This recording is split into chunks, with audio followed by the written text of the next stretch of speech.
Good morning everyone.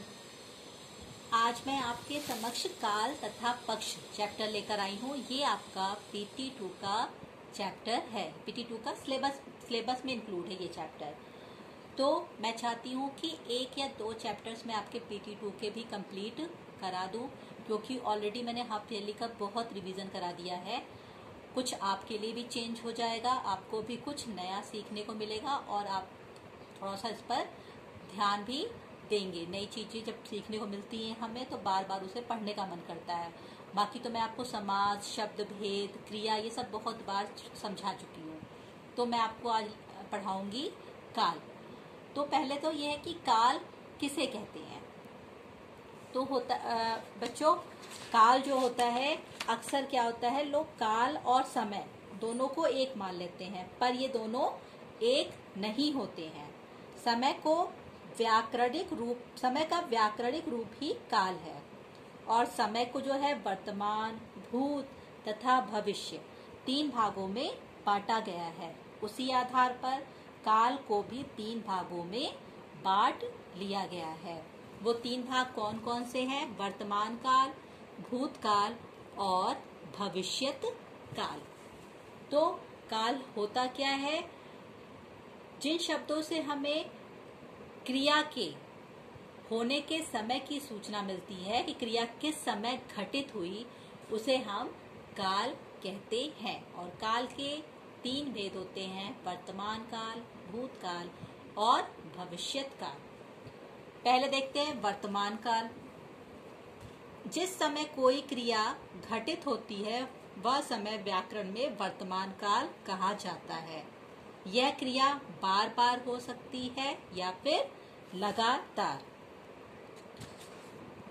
Hindi में वर्तमान काल की सूचना देने वाले चिन्ह यानी कि प्रत्यय कौन से हैं? हैं, है, हूँ, हो तथा है। जैसे देखिए, बच्चे नाश्ता कर रहे हैं, फर्स्ट एग्जाम्पल। सेकंड, वह रोज शाम को घूमने जाता है।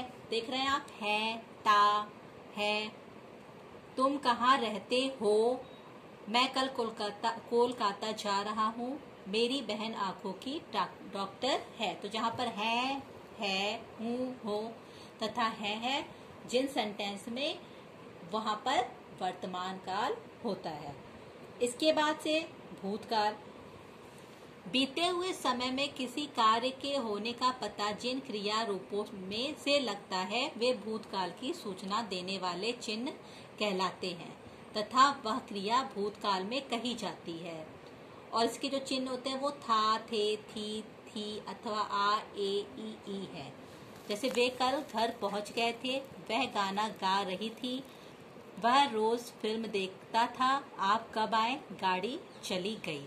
तो थे, थी, था, आए, देख रहे हैं आप, आए, ए, ई, ये जहां पर आ गए जिन सेंटेंस में लास्ट में, वो भूतकाल के बारे में बताते हैं। यानी कि कार्य जो है वो बीते समय में पूर्ण हो चुका है, उसे हम भूतकाल कहते हैं। आइए अब इसके बाद देखते हैं हम भविष्यत काल। भविष्यत काल में भविष्य में होने वाले क्रिया व्यापार की सूचना देने वाले काल को भविष्यत काल कहते हैं। भविष्यत काल सूचक चिन्ह जो होता है वो होता है गा, गे, गी। मैं तुम्हें लेकर ही जाऊंगा, आप मेरे यहाँ कब आएंगे, वह शादी में नहीं आएगी, वह तुम्हें रुपए नहीं देगा, क्या आप मेरे साथ चलेंगी। तो आप देख रहे हैं गा, गे, गी, गा, गी, जहां पर आ जाएगा लास्ट में वो है भविष्यत काल, यानी कि जो भविष्य में घटित होने वाले कार्य व्यापार की सूचना देते हैं। ठीक है। अब इसमें आता है बेटा आपका पक्ष, जो आपने शायद अभी तक नहीं पढ़ा होगा। पक्ष क्या होता है, आइए मैं आपको बताती हूँ। सहायक क्रिया के वे अंश यानी कि प्रत्यय जो यह सूचना देते हैं कि क्रिया कैसे घटित हुई, पक्ष सूचक अंश कहलाते हैं। पक्ष से हमें क्रिया की पूर्णता, अपूर्णता या निरंतरता आदि की सूचना मिलती है। यानी कि पक्ष से ही हमें पता चलता है कि क्रिया कैसे घटित हुई, और क्रिया पूर्ण हुई, पूरी हो गई, अपूर्ण है, या फिर लगातार चल रही है। ये हमें सूचना जो मिलती है वो किससे मिलती है? पक्ष से मिलती है। अब हिंदी में प्रमुख जो होते हैं वो 3 पक्ष होते हैं। पहला होता है आवृत्ति मूलक पक्ष या नित्य पक्ष, जिसे हम आवृत्ति कहते हैं। ठीक है, इसमें त प्रत्यय लगा होता है। देखिए, आवृत्ति का अर्थ होता है किसी कार्य का बार बार होना, और नित्य का भी लगभग यही अर्थ होता है। लिखा है ना, आवृत्ति मूलक पक्ष या नित्य पक्ष।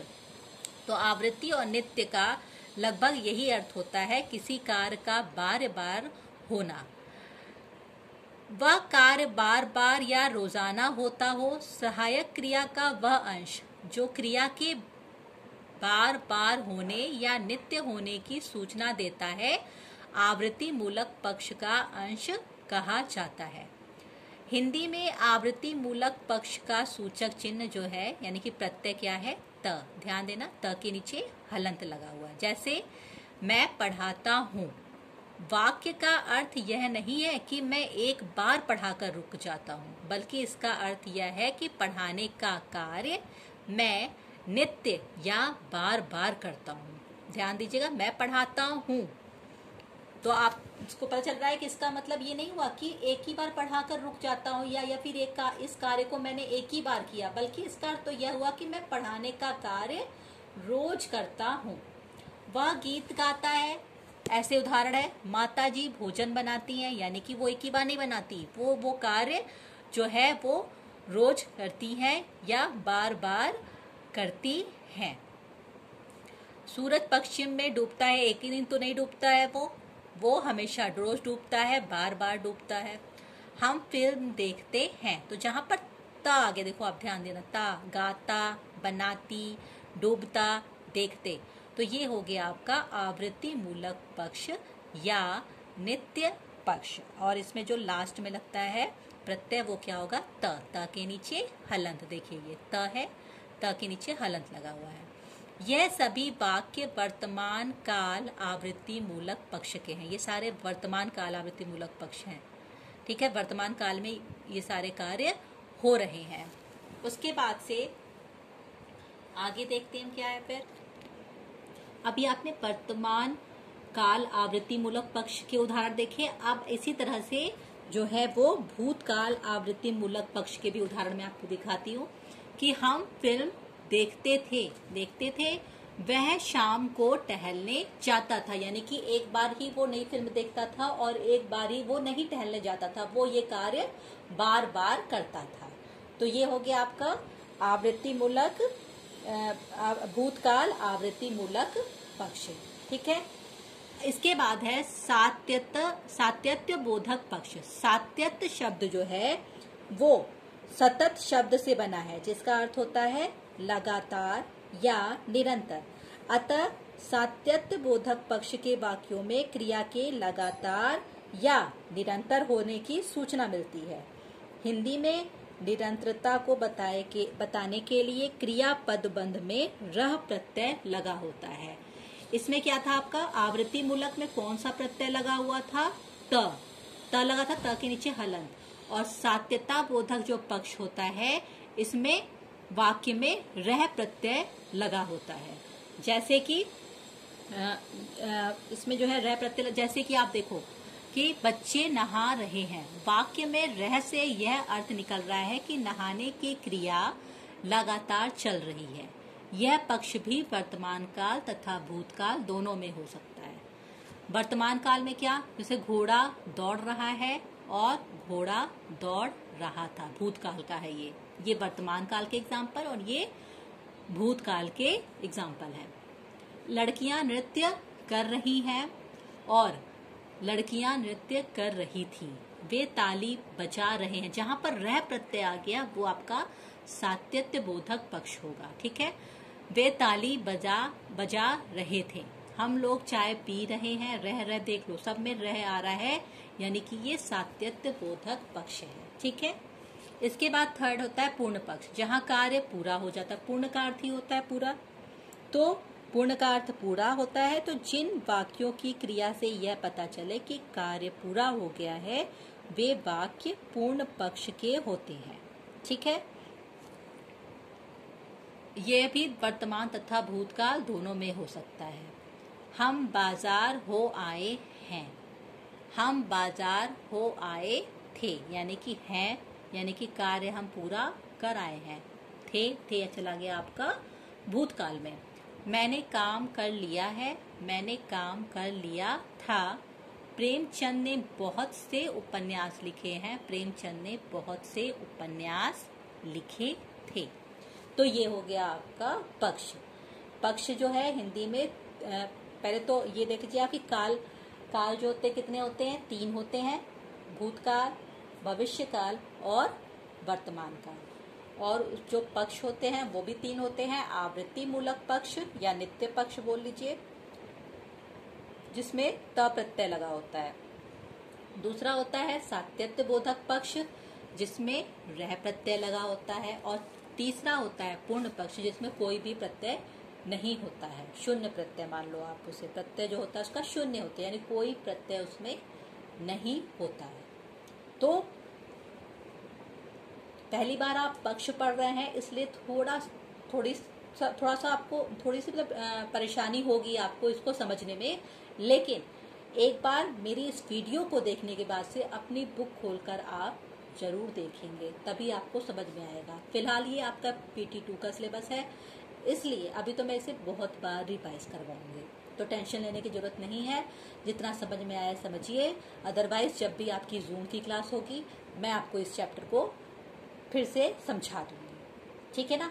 और इसके जो क्वेश्चन आंसर जो भी हैं आपको करना, सिर्फ आपको क्या करना है इस क्वेश्चन आंसर्स में कि सिर्फ आपको काल जो है, काल कितने प्रकार के होते हैं वो लिख लीजिएगा। काल 3 प्रकार के होते हैं, भूतकाल, भविष्यकाल और वर्तमान काल, और तीनों के 2-2 एग्जाम्पल दीजिएगा। उसके बाद से फिर सेकंड है आपका पक्ष। पक्ष के बारे में लीजिएगा, पक्ष कितने प्रकार के होते हैं। तो पक्ष के भी आप 3 प्रकार जो है वो, पक्ष के 3 भेदों के नाम लिखिएगा, आवृत्ति मूलक पक्ष, सात्यत्य बोधक पक्ष और पूर्ण पक्ष। और इन तीनों के 2-2 एग्जाम्पल लिख देंगे, ठीक है ना। एग्जाम्पल भी कैसे, एक वर्तमान काल का एग्जाम्पल और एक भूतकाल का एग्जाम्पल, ठीक है। तो ये हो गया आपका जो चैप्टर था, हो गया काल और पक्ष।